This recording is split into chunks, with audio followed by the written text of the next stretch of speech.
Saint-Esprit de Dieu,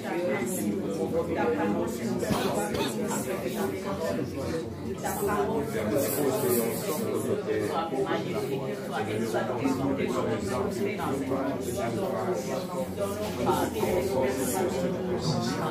merci Seigneur, merci Seigneur Jésus. Merci Seigneur. Jésus, âme formidable. Jésus, âme puissante. Jésus, tu es âme puissante. Âme puissante. Je loue ton nom, je bénis ta puissance pour cet endroit. Cher Saint-Esprit, prends la place de roi, la place qui t'est réservée. Manifeste-toi de l'intérieur de chaque organe,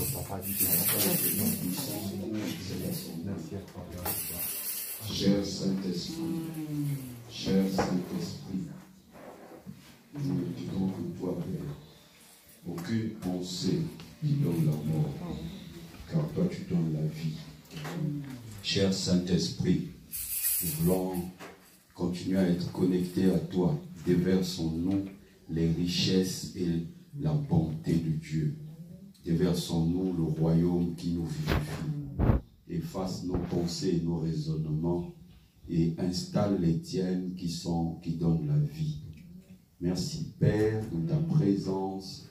Merci Père de ta présence, toi qui règnes au siècle des siècles. Amen. Merci de ton Esprit Saint. Merci des anges qui sont avec nous. Merci de ton peuple que tu as levé toi-même. Car personne n'a fait un concours pour se lever de son lit. C'est ton esprit qui nous a levés. Gloire à toi Dieu, gloire. Gloire à toi puissant guerrier. Hosanna au plus haut des cieux. Alléluia. Toi qui n'as pas un pouvoir convoité, car ton pouvoir ne bouge pas. Tu ne bouges d'aucune ombre de variation. Personne n'a l'autorité au-delà de toi, ni la supériorité au-delà de toi. Merci Père de la puissance de ton nom. Merci de ton autorité. Merci de ton pouvoir. Dans le nom de Jésus, le Christ du Seigneur, j'ai ainsi prié. Amen. Amen.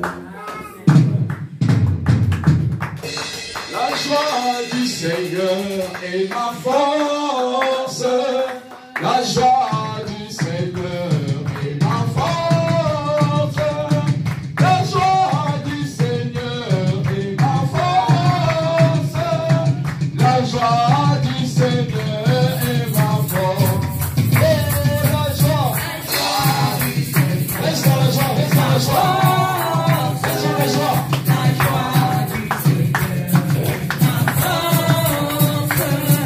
La joie du Seigneur est ma force.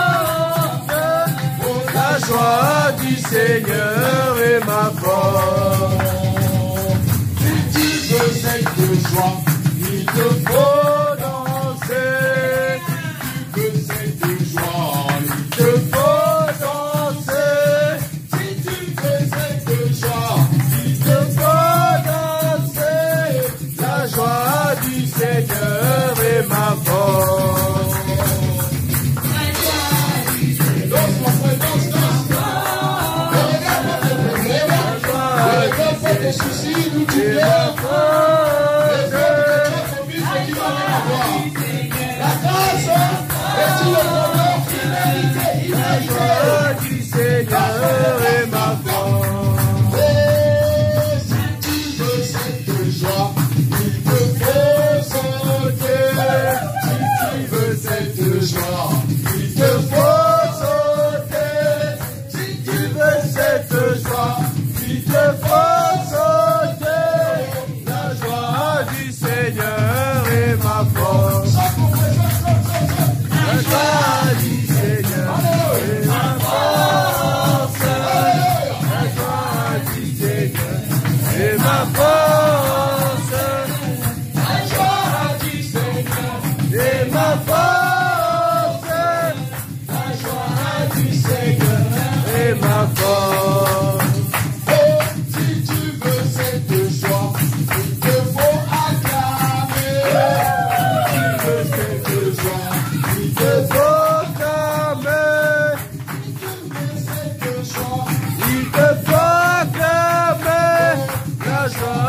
du Seigneur est ma force.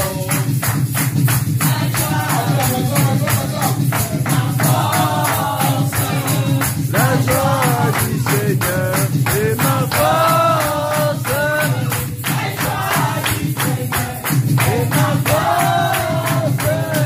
La joie du Seigneur est ma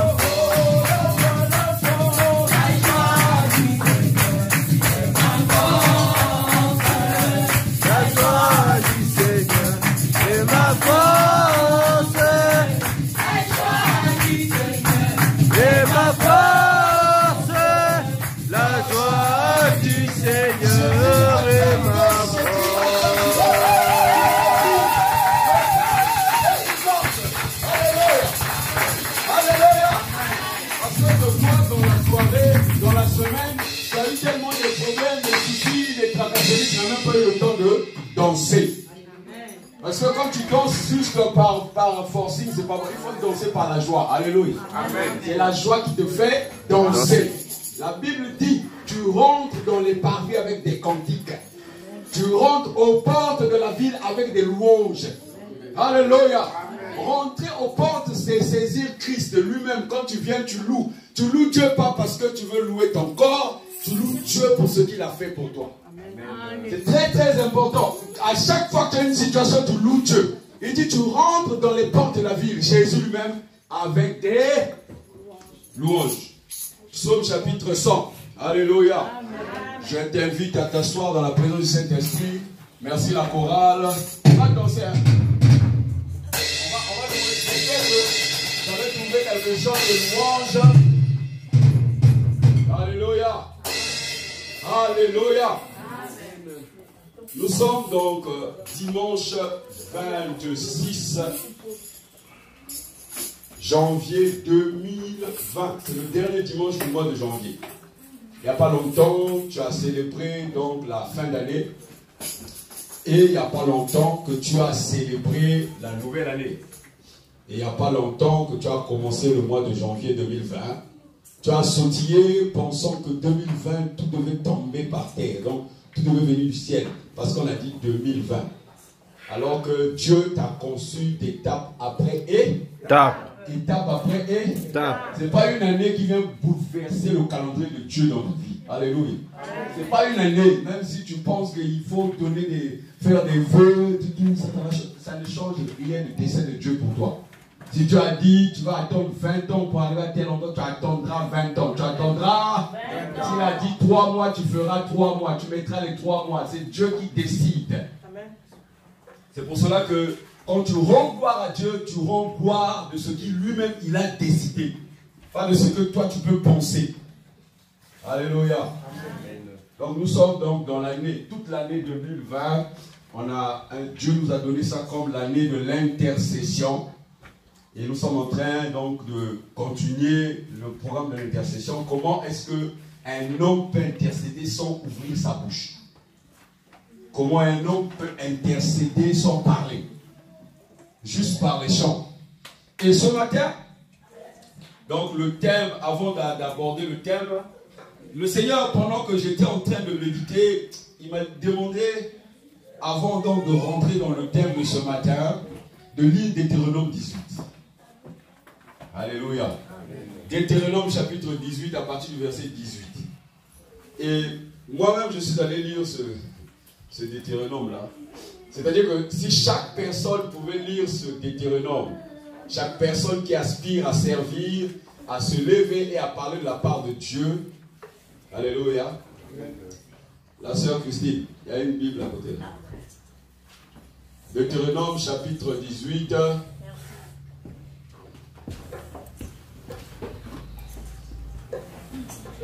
Alléluia. Alléluia. On fait votre Bible. Oui, il faut la sortir. On ne met pas une lampe sous la table pour la cacher, c'est une lumière. La Bible est la lumière. Deutéronome 18, 18. La Bible dit qu'on y va le 3. Je vais leur susciter un prophète comme toi. Comme toi. Dieu est en train de parler à qui? À nous? À moi? Parce que Moïse était déjà prophète. Oui ou non? Oui ou non? Parce que quand vous lisez Dieu, la parole, il faut rentrer dans la révélation. Le logos ne suffit pas, il faut le réma. Tout le monde peut lire le logos, tout le monde, même un enfant de 7 ans peut lire la Bible, de Genèse à Apocalypse, mais il n'a pas reçu le réma.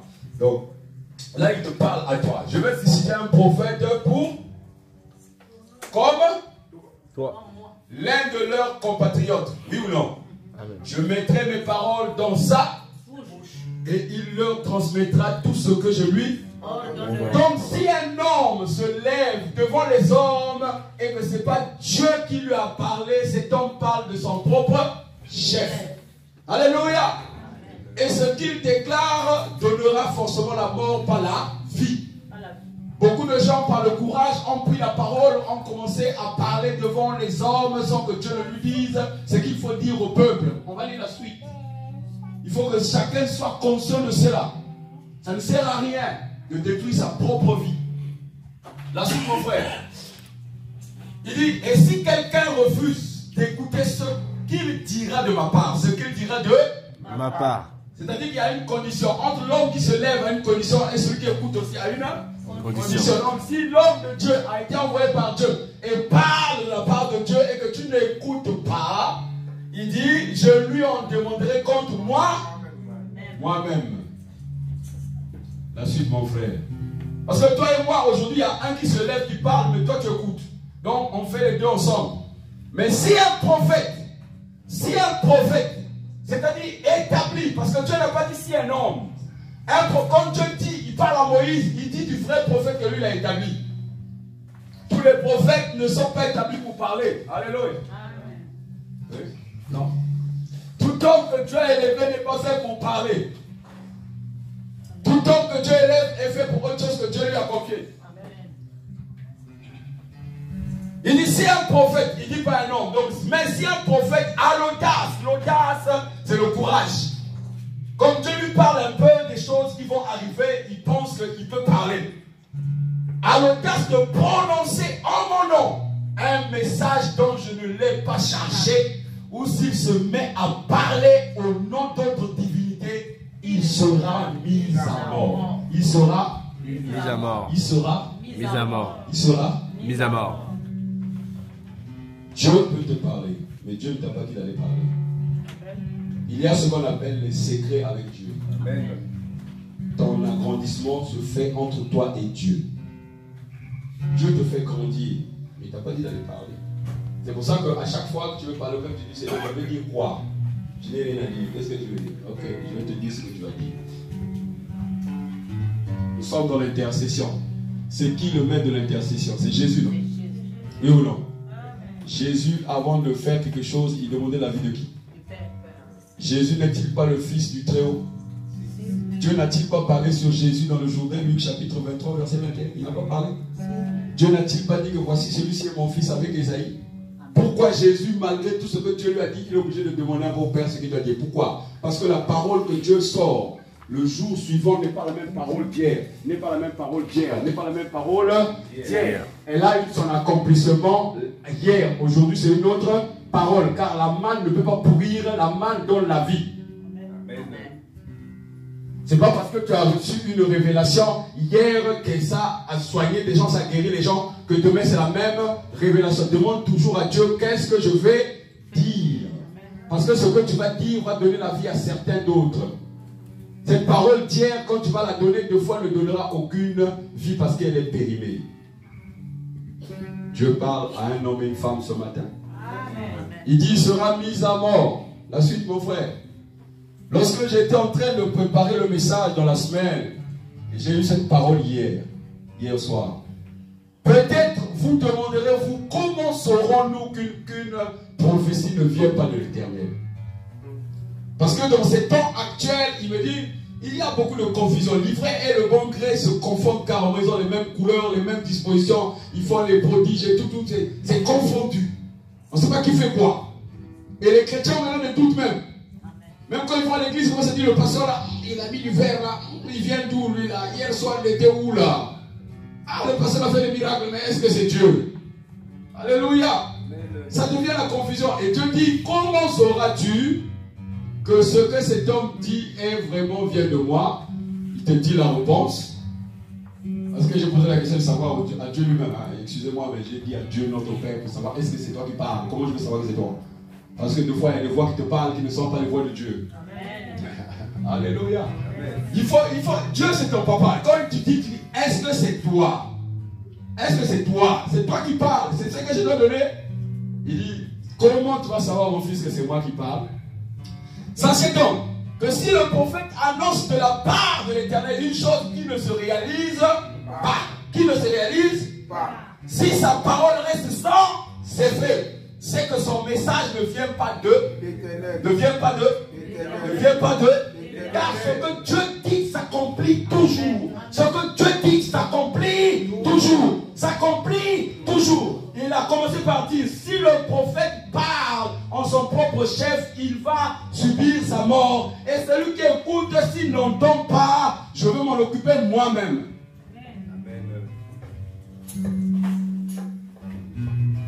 C'est par présomption que le prophète l'aura prononcé, c'est-à-dire de son propre chef.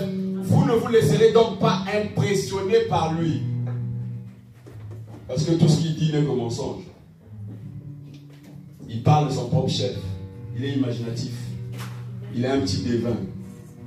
Il refuse que tu écoutes les devins qui parlent sur ta vie. Ah, ta mère, ça c'est des devins. Dieu parle pour apporter une solution. Dieu parle pour apporter une solution. La parole vient guérir. On dit bonne nouvelle. Est-ce qu'une bonne nouvelle derrière peut être mauvaise? Non. Impossible. Une bonne nouvelle apporte la solution. Une bonne nouvelle apporte la solution. Et tu comprends la bonne nouvelle, tu l'installes dans ton cœur et tu appliques. Tu n'as même pas besoin que quelqu'un te force pour ça. La suite, mon frère. C'est fini, gloire à Dieu. Sache une chose, que Dieu veut que toi et moi nous soyons ensemble. Et celui qui parle et celui qui écoute. Apocalypse le dit, chapitre 1. Apocalypse 1, verset 2, je crois, te dit que ceux qui écoutent. Ça veut dire que le culte, ce n'est pas un pasteur qui fait un culte. C'est Dieu qui dispose les cœurs et de celui qui parle et de ceux qui écoutent. Parce que dans les églises, s'il n'y a pas d'intercesseur, l'homme peut s'élever et dire du n'importe quoi, les gens disent Amen, Amen. Or, si ceux qui écoutent font la volonté de Dieu, à un moment donné, on restreint, il faut asseoir le pasteur. La Bible dit dans le livre des Actes des Apôtres, chapitre 19, Apollos, quand il est arrivé dans la ville, il parlait aux Éphèses. Il parlait, il y a eu donc Priscille et Priscilla, c'est ça? Priscille et Priscilla. Quand ils ont vu le pasteur à la fin, ils ont dit, bon, pasteur, bon, tu lis bien la Bible, mais ça ne vient pas de Dieu. Alléluia. Dieu dit si un prophète, il n'a pas dit si un nouveau converti, il n'a pas dit si un païen ou si un pécheur, il a dit si un prophète. Si Dieu reconnaît le prophète, ça veut dire que le gars est prophète, oui ou non? Donc il a appelé. En tant que témoin, celui-ci a annoncé la parole de Dieu que Jésus-Christ lui a transmise par son propre témoignage. Il a annoncé tout ce qu'il a vu. Verset 3, mon frère. C'est le verset 3. C'est le verset 3. Tout ce qu'il a vu. Heureux. Verset 3, mon frère. Heureux. On y va le 3. Heureux celui qui donne lecture des paroles de cette et ce qu'il est. On s'arrête là, mon frère. Heureux qui? Celui qui donne les donc, celui qui parle, oui ou non? Et de ce il y a le et là. qui entendent. Oui ou non? Dans les deux. Celui qui parle et ceux qui entendent. Les deux sont heureux. Alléluia. Et troisièmement, et qui obéissent à ce qui est écrit dans ce livre, car le temps est proche.